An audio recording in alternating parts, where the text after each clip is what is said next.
I've just arrived here to take some photos. Look at it. It doesn't matter where I point my camera, there's a beautiful view, and that's because these 10 luxury cottages, the Wealden Tree cottages, are here in the beautiful Peak District. Fantastic open views every single way you look. Oh wow, stunning! But we're not here to photograph the outside. I'm going to photograph the inside. Let me show you how I'm going to get images like this.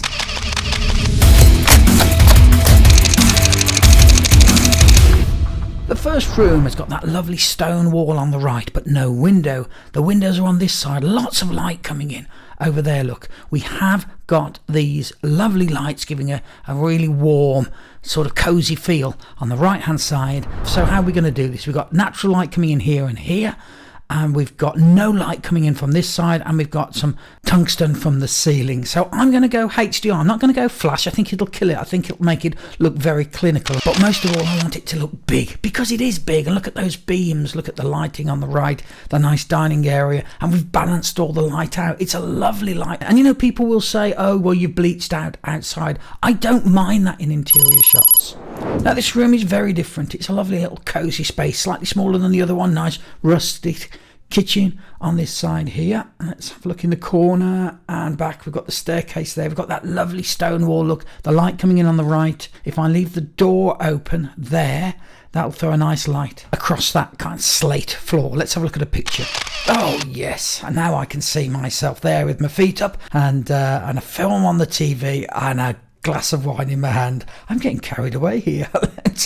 Now this shot's looking back, showing a little bit of the kitchen area, and again the door that we left open is lighting the floor. So let's have a look at the next room. Okay, in we go. And this, I can see that wall already. I like that. Oh yeah, nice big stone wall. Look at that. Yeah, we've got light coming in up there as well. Can you see? We'll use that to light the wall. We've got a kitchen area over here, and if you look, we can use that to light the kitchen as well, that window. We've got some more window light coming over here. Yeah, I don't think I like that yellow on there. It's too near the foreground. It's going to dominate the picture, so I'm going to change that. Let's have a look at the images.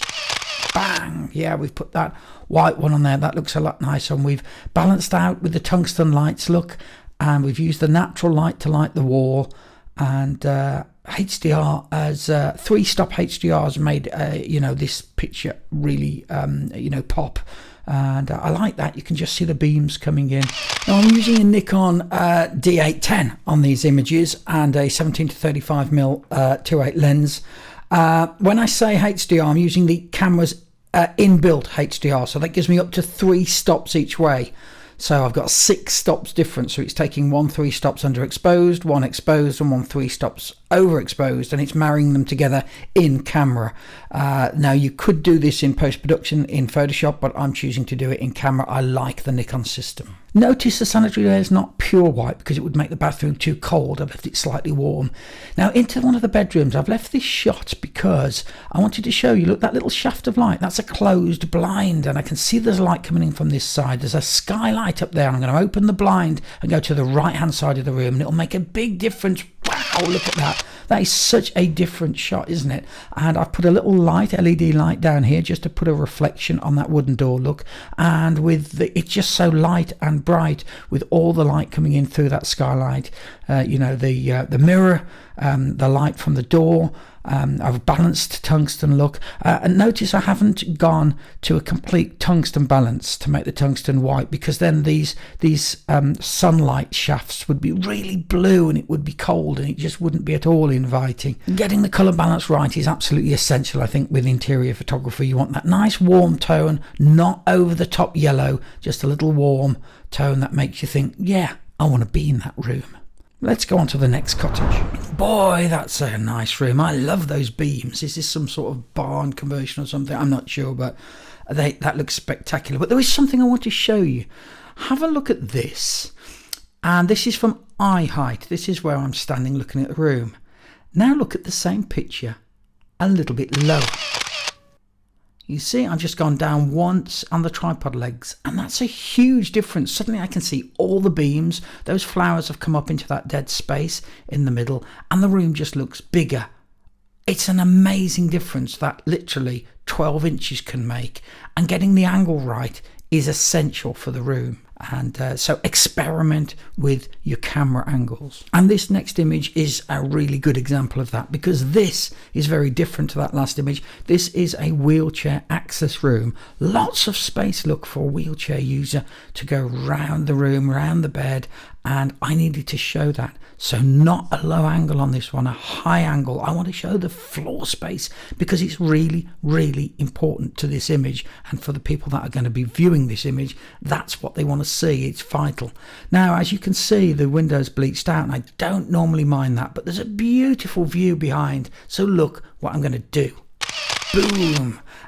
It's a huge difference between the exposure in the room and the exposure outside. It was 10 stops. I couldn't do that with HDR, so what I've had to do is take a separate picture and bring that in on the window, use Photoshop to bring it in, because I want you to be able to see that view, the oak tree, the stone wall, and the beautiful Peak District beyond. But do be careful when you're doing this. I see too many interior pictures where they've got the view through the window, sometimes, you know, darker than the room itself, and you can see it just stands out that it's actually been put in post-production. So you'll notice it's slightly overexposed outside. That stone wall isn't crisp look, it's overexposed, because it would be if you were looking through a window. Try and keep it real. Next up, we've got a little bedroom shot here. Cozy little bedroom, skylight, that lovely little light on this side here. How quaint is that with its little blind look. But the reason that I want to show you this is the door. Sometimes, you know, we try really hard to get rid of doors, but when you've got a beautiful wooden old door like this, it's inviting. It's inviting the viewer to step into the room. Keep it in. Something else I like to do on some shots is this. I like to use the interior decoration, and particularly mirrors. I'm always looking out for mirrors where I can use them to show an angle to really, you know, make the picture visually exciting. You know, this is, you know, it's quite a small room with some nice oak beams, and it's very light, but I've used the mirror, and I've used the roundness of the mirror to kind of juxtaposition against the linear lines of the room, and I think that works really well. On to one of the other bedroom shots, and I've put this in because I want to talk about the tungsten. Look at those tungsten lights and that lovely yellow, deep yellow light we're getting at the side of the beds there, and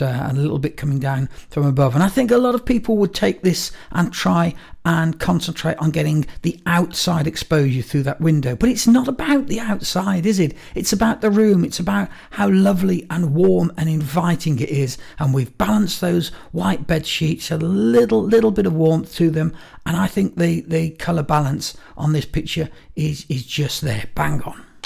And you know, colour balance is so important, but there isn't one hard and fast rule. Don't teach yourself one way to do it, because look, this is another bedroom, a smaller bedroom, a single bedroom, and I've not lit it in the same way as that last one. I've not put that light on because we've got strong sunlight coming through that skylight, and we've got that beautiful light on the back wall, and I really loved the bright white freshness of this room, and so I've chosen not to put that light on. I've turned that bedside lamp off. I often put them on when I want that cozy feel, but this time I've got the light above, look, but I'm letting the sunlight do the talking in this room and leave it fresh and real. And also it's an upright picture, and sometimes, you know, that will help the picture.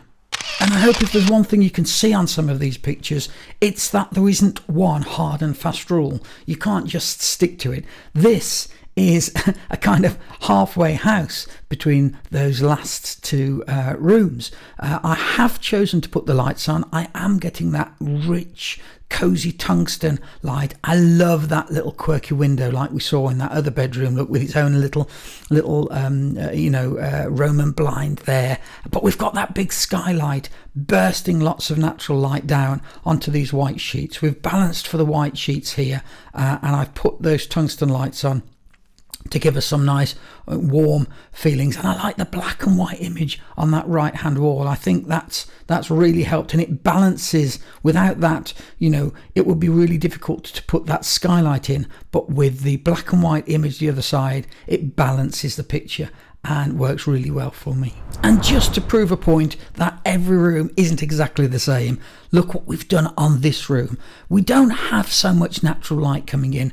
I really like that little slither of light across the middle, but it's such a cozy room this is. Now I could have balanced this for white. This could be a very, very bright white room on the picture, but I think that would look too clinical, and I think the coziness of this room requires the warmth. So I've put those lights on there, and I've even dialed the colour balance a little bit warmer than I normally would, because that's not white. Those sheets aren't white. I wanted that really cozy sort of winter feel.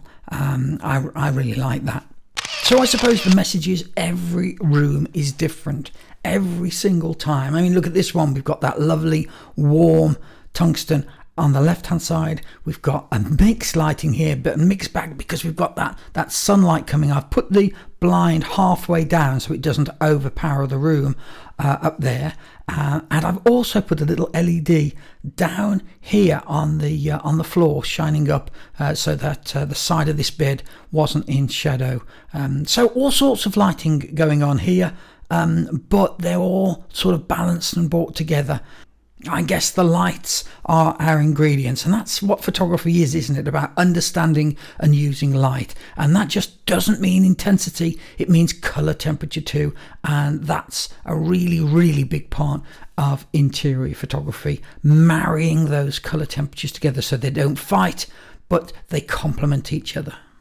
One of the biggest parts of interior photography is being able to assess what's in front of you. Look what's there, use it, manipulate it, make it work for you. I've made the door here very much part of the picture. I've used the sort of high varnish to really get those lights which I'd put on the mirror, sort of really pinging back, lifting the picture. And don't be afraid to break a couple of rules as well. I mean, we've got that lovely bright sunshine bursting into this room. Firstly, I've done it as an upright, and that's okay. If the room looks better as an upright, go for it. Not every room has to be horizontal, but look how we've used the sunlight to cast those shadows down in the foreground of the chair. And, we've let it bleach out. We could have exposed it for these highlights here and let the background go dark. But I like the fact, as I was saying before, I'm quite happy to let windows bleach out, and I'm quite happy to let highlights like this just overexpose slightly and let the room feel warm. So there you go, interior photography. I think colour temperature is what it's all about.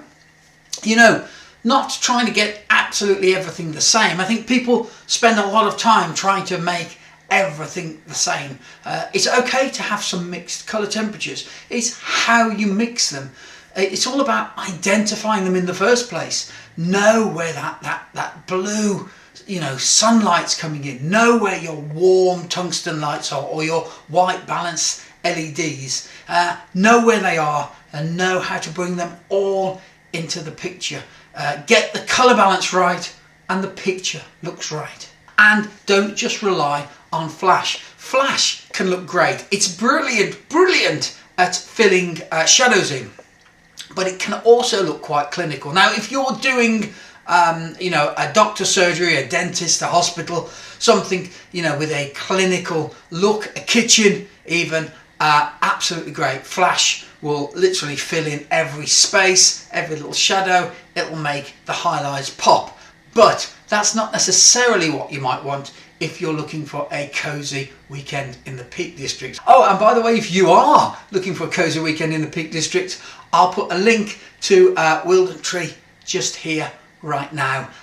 Why don't you go and give them a visit? You've seen how good the cottages are. You'll be absolutely amazed to see where they are, because the surroundings that they're in, the Peak District itself, absolutely brilliant. And if you're a photographer, don't forget your camera, because it's absolutely gobsmackingly awesome there. But enough about the cottages. What did I shoot the pictures on? Well, I shot them on a Nikon D810, and I used the HDR on that. I like the extra high resolution of the images, particularly for interior shots, because I love marrying it up with the Nikon 17 to 35. I think it's a stonkingly good interior lens. If you'd like to know a bit more about the D810, well look, I've done a video. Click on this link here.